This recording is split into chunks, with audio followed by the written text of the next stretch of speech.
गांव के बाहर एक छोटा सा कच्चा घर था, जहां हरिराम नाम का किसान अपनी बूढ़ी माँ, पत्नी और 2 बच्चों के साथ रहता था। हरिराम के पास ज्यादा जमीन नहीं थी, बस 2 बीघा खेत था, जो कभी बहुत देता तो कभी बिल्कुल खाली हाथ लौटा देता। लेकिन हरिराम उन किसानों में से था जो हालातों से हार नहीं मानते। सुबह सूरज निकलने से पहले उठना, हाथ मुंह धोकर खेत की तरफ निकल जाना और शाम तक मिट्टी में पसीना बहाते रहना, यही उसकी रोज की जिंदगी थी। उसके हाथों में छाले थे, पैरों में मिट्टी जमी रहती थी और चेहरे पर थकान साफ दिखाई देती थी। फिर भी उसकी आंखों में एक उम्मीद रहती थी। उसे विश्वास था कि मेहनत कभी बेकार नहीं जाती। उसकी माँ अक्सर कहती, बेटा, भगवान मेहनती का साथ जरूर देता है। हरिराम मुस्कुरा देता, लेकिन उसके मन में चिंता छुपी रहती।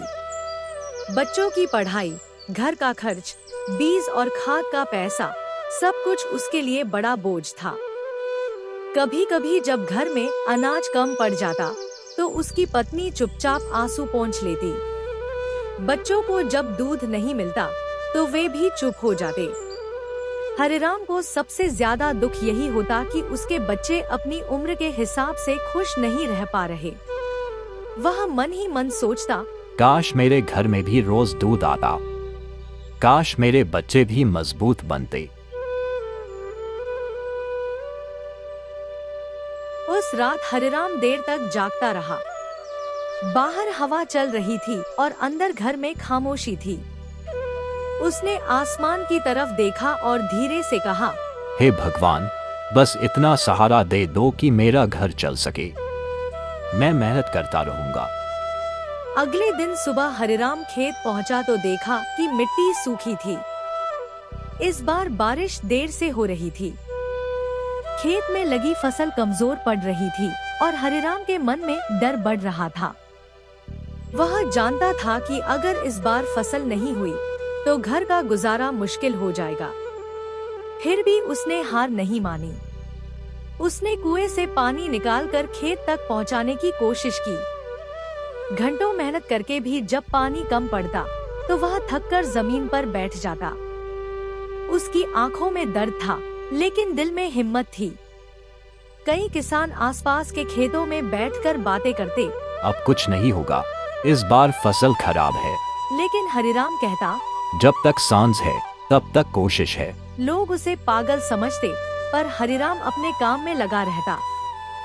शाम को जब वह घर लौटा, तो उसकी माँ ने पूछा, आज खेत में कैसा रहा? हरिराम ने मुस्कुराने की कोशिश की और बोला, सब ठीक है माँ। लेकिन उसकी पत्नी समझ गई कि बात कुछ और है। उसने धीरे से कहा, अगर इस बार फसल नहीं हुई, तो बच्चों की फीस कैसे भरेंगे? हरिराम चुप रहा। उसके पास जवाब नहीं था। वह अपने बच्चों को देखता, जो मिट्टी में खेल रहे थे। उन्हें क्या पता था कि उनके पिता के दिल में कितनी चिंता छुपी है। रात को जब सब सो गए, हरिराम बाहर आंगन में बैठ गया। ठंडी हवा चल रही थी और आसमान में तारे चमक रहे थे। उसने अपने हाथों को देखा, जिन पर मेहनत के निशान थे। उसी समय उसे अपने पड़ोसी का कहा याद आया, अगर घर में गाय हो, तो दूध बिकता है, घर चलता है।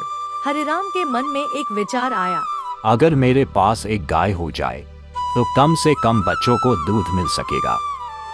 पर गाय खरीदना आसान नहीं था। उसके पास पैसे नहीं थे।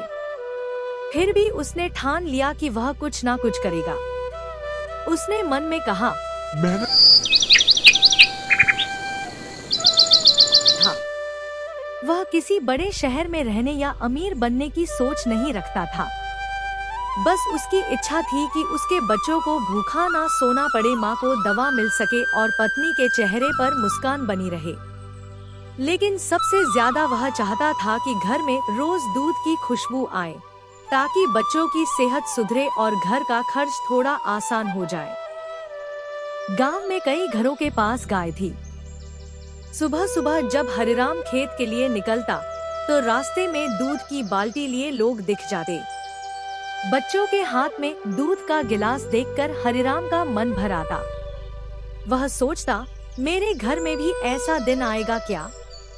एक दिन वह बाजार गया। वहां उसने गायों का मेला देखा।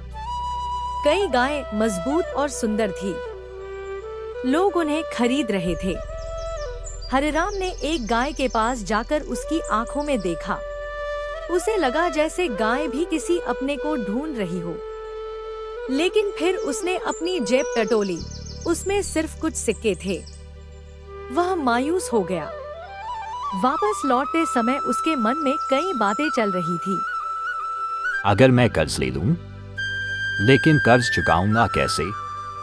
अगर खेत की जमीन गिरवी रख दूं, लेकिन फिर खेत ही नहीं रहेगा। हरिराम परेशान था, पर उसने उम्मीद नहीं छोड़ी।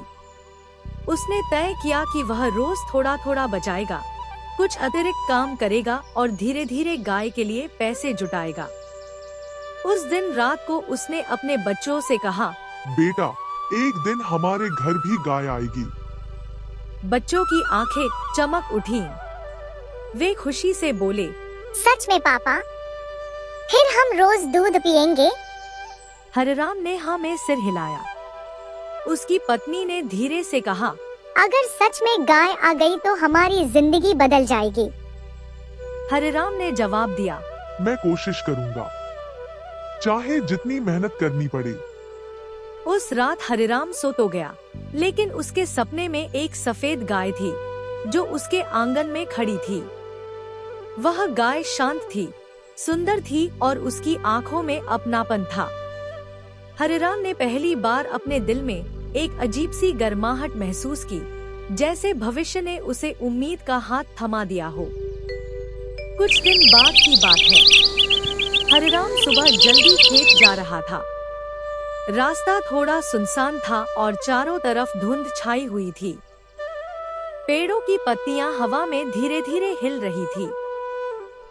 हरिराम के कदम तेज थे, क्योंकि उसे खेत में बहुत काम करना था। लेकिन तभी उसे सड़क किनारे कुछ अजीब दिखाई दिया। वह रुका, ध्यान से देखा तो वहां एक सफेद गाय बैठी थी। उसका शरीर कमजोर था, आंखों में थकान थी और उसके पैरों पर चोट के निशान थे। गाय की सांसें तेज थी, जैसे वह बहुत देर से भूखी प्यासी हो। हरिराम के मन में तुरंत दया जाग गई। उसने धीरे से गाय के पास जाकर कहा, अरे माँ, तू यहाँ अकेली क्यों बैठी है? गाय ने उसकी तरफ देखा, जैसे मदद मांग रही हो। हरिराम को लगा कि यह गाय किसी की होगी, लेकिन आसपास कोई नहीं था। उसने इधर-उधर देखा, आवाज लगाई, पर कोई जवाब नहीं आया। गाय के गले में रस्सी का टुकड़ा था, जो टूटा हुआ था। हरिराम समझ गया कि शायद किसी ने इसे छोड़ दिया है या यह कहीं से भागकर आई है। उसे बहुत दुख हुआ। उसने सोचा, कैसे लोग हैं, एक बेजुबान जानवर को ऐसे छोड़ देते हैं। हरिराम ने अपनी पोटली खोली। उसमें थोड़ा सा चना और रोटी थी। उसने रोटी के टुकड़े करके गाय को खिलाए। गाय ने धीरे धीरे खाना शुरू किया। फिर हरिराम ने अपने पानी की बोतल से उसे पानी पिलाया। गाय ने जैसे राहत की सांस ली। अब हरिराम के सामने बड़ा सवाल था, मैं इसे यहीं छोड़ दूं या घर ले जाऊं? उसका दिल कह रहा था, इसे छोड़ना पाप है, लेकिन दिमाग कह रहा था, घर में खर्च पहले से ज्यादा है। फिर भी हरिराम ने फैसला कर लिया। उसने गाय की रस्सी पकड़ी और धीरे से कहा, चल माँ, मेरे साथ चल, मैं तुझे ऐसे नहीं छोड़ सकता। गाय उठी और धीमे कदमों से उसके साथ चलने लगी। उस पल हरिराम को लगा कि जैसे उसने किसी जानवर को नहीं, बल्कि एक नई उम्मीद को अपने साथ ले लिया हो। हरिराम जब सफेद गाय को लेकर घर पहुंचा, तो उसकी पत्नी पहले तो हैरान रह गई। उसने कहा, ये गाय कहाँ से लाई? हरिराम ने सारी बात बता दी। बूढ़ी माँ भी बाहर आ गई। उसने गाय को देखा और उसके सिर पर हाथ फेरते हुए बोली, बेटा, तूने बहुत अच्छा काम किया। ये बेजुबान है, इसे सहारे की जरूरत थी। लेकिन घर में खुशी के साथ साथ चिंता भी थी। पत्नी बोली, हमारे पास इसे खिलाने के लिए चारा कहाँ से आएगा? बच्चे तो वैसे ही, और खर्च बढ़ जाएगा। हरिराम ने शांत होकर कहा, मैं ज्यादा मेहनत करूंगा, भगवान रास्ता जरूर दिखाएगा। उसने गाय को आंगन में बांध दिया। फिर उसने उसे थोड़ा भूसा और पानी दिया। गाय बहुत थकी हुई थी, इसलिए वह वहीं बैठ गई। हरिराम ने देखा कि गाय के घाव अब भी दर्द दे रहे थे। उसने हल्दी और सरसों के तेल से उसकी चोट पर लेप लगाया। गाय ने दर्द में हल्का सा आवाज की तो हरिराम का दिल टूट गया। रात में घर के अंदर जब सब बैठकर खाना खाने लगे तो खाने में सिर्फ सूखी रोटी और थोड़ा सा साग था। बच्चे भूखे थे लेकिन चुप थे। हरिराम ने उन्हें प्यार से समझाया और कहा, थोड़ा सा लो बेटा, अच्छे दिन आने वाले हैं। रात को जब सब सो गए, हरिराम बाहर आंगन में आया। सफेद गाय चुपचाप बैठी थी।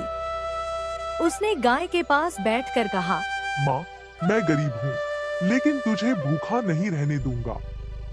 गाय ने उसकी तरफ देखा और उसकी आंखों में एक अजीब सा भरोसा था।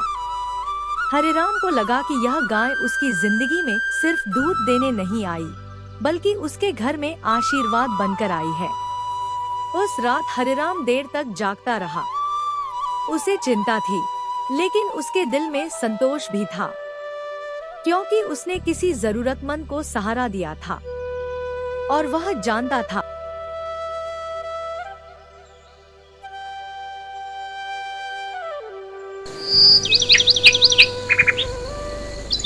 दया कभी खाली नहीं जाती। अगली सुबह हरिराम बहुत जल्दी उठ गया। जैसे ही उसने बाहर आंगन में कदम रखा, उसने देखा कि सफेद गाय खड़ी थी।